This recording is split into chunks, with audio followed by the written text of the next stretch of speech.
நாமக்கல் மாவட்டம் உள்ளுக்குறிச்சி காந்தி நகர் புத்தர் அம்பேத்கர் பெரியார் சிலை அமைப்பு குழு மற்றும் தமிழ்நாடு அனைத்து அறிஞர் சங்கங்களினுடைய கூட்டமைப்பு இணைந்து நடத்தும் இந்திய அரசியலமைப்பு சட்டத்தின் 75வது ஆண்டு தினத்தை முன்னிட்டு நடைபெறுகின்ற கருத்தரங்கம் மத்திய அரசு கல்வி வேலைவாய்ப்பு ஆட்சி அதிகாரத்தில் பட்டியலின துணை வகைப்படுத்துதல் வேண்டி தேசிய ஆணையம் அமைத்தல் சவால்களும் வாய்ப்புகளும் என்கின்ற இந்த கருத்தரங்கிலே எனக்கு கருத்துரையாற்றுவதற்கும் இந்திய அரசியலமைப்பு சட்டத்தினுடைய வரலாற்று சிறப்புமிக்க 75 ஆண்டுகள் 75வது ஆண்டு சிறப்புரையாற்றுவதற்காக வாய்ப்பு கொடுத்த இந்த இரு அமைப்புகளினுடைய நிர்வாகிகள் அனைவருக்கும் என்னுடைய நமோ புத்தாயா நல்வாழ்த்துக்களை தெரிவித்துக் கொள்கின்றேன். நான் சட்டம் படித்தவன் என்கின்ற முறையிலும், நான் ஒரு பேராசிரியர் என்கின்ற முறையிலும், நான் ஒரு கட்சியினுடைய நிறுவனர் என்கின்ற முறையிலும், நான் மிகவும் ஒடுக்கப்பட்ட சமூகத்தை சேர்ந்தவன் என்கின்ற முறையிலும் 69 வயதை நான் அடைந்தவன் என்ற முறையிலும் என்னுடைய அனுபவத்திலும் நான் கற்ற கல்வி, நான் கடந்து வந்த பாதை அத்தனைக்கும் முதல் கட்டமாக இந்த மிகவும் ஒடுக்கப்பட்ட சமூகத்திற்கு முதலாக இருக்கக்கூடிய அரசியலமைப்பு சட்டம் வழங்க இருக்கக்கூடிய சமூக பொருளாதார அரசியல் நீதியை ஒரு பகுதியாக கல்வி வேலைவாய்ப்பு ஆட்சி அதிகாரத்தில் தமிழ்நாடு அரசு 18% மத்திய அரசு 15% வழங்கி கொண்டிருக்கிறது. அத்தகைய சூழ்நிலையிலேயே இந்த மிகவும் ஒடுக்கப்பட்ட 60 லட்சத்துக்கும் மேற்பட்ட மக்களுக்கு உரிய உரிமையை பெற முடியாத காரணத்தினால் ஐயா டாஸ்கோவினுடைய தலைவர் பெருமாள் ராஜையா அவர்களுடைய கடுமையான அறிவு திறமையினாலும் முன்னறிவினாலும் கடையனுக்கும் கடையன் கெதி என்கின்ற அவருடைய தினமணி இதில் எழுதப்பட்ட கட்டுரையினுடைய வாசித்து அவரை நான் 80லிருந்து அறிந்து கொண்டேன். அந்த கடையனுக்கும் கடையனுடைய கட்டுரையை படிப்போம் என்று சொன்னால் இந்த சமூக மக்கள் எப்படி 4 வர்ணங்களில் மட்டும் ஒடுக்கப்படவில்லை, 5வது வர்ணமாக இருக்கக்கூடியவர்களிலும் கடைநிலையில் இருக்கிறவர்களும் ஒடுக்கப்படுகிறார்கள் என்கின்ற அந்த உண்மையை மிகவும் சிறப்பாக எடுத்து வைத்தார். அதன் அடிப்படையிலே கருத்து யுத்தம் உள்ளெழுந்து ஒதுக்கீடு என்கின்ற கருத்து எழுகிறது.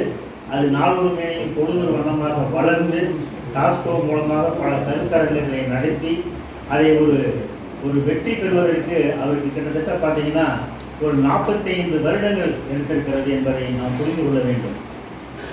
இத்தகைய சூழ்நிலையிலே தான் வராத மாமொழியாக இந்த கோரிக்கையை முன்னாள் முதலமைச்சர் டாக்டர் கலைஞர் அவர்கள் இதை பரிசீலனை செய்து ஜனார்தன் குழுவை அமைத்து அதன் மூலமாக பரிந்துரை செய்யப்பட்டு முன்னுரிமை இடஒதுக்கீடு கொடுத்து அதை உச்சநீதிமன்றம் கடந்த 1/8/2024 என்று உறுதி செய்தது.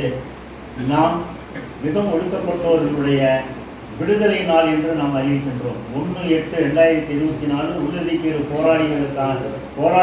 போராளிகள் தினம் என்று நாம் அதை அறிவிக்க வேண்டும் இந்த கருத்தரங்கின் மூலமாக. அடுத்தது இதை ஒட்டி இனி மாநில அரசுக்கு அதிகாரம் கிடையாது.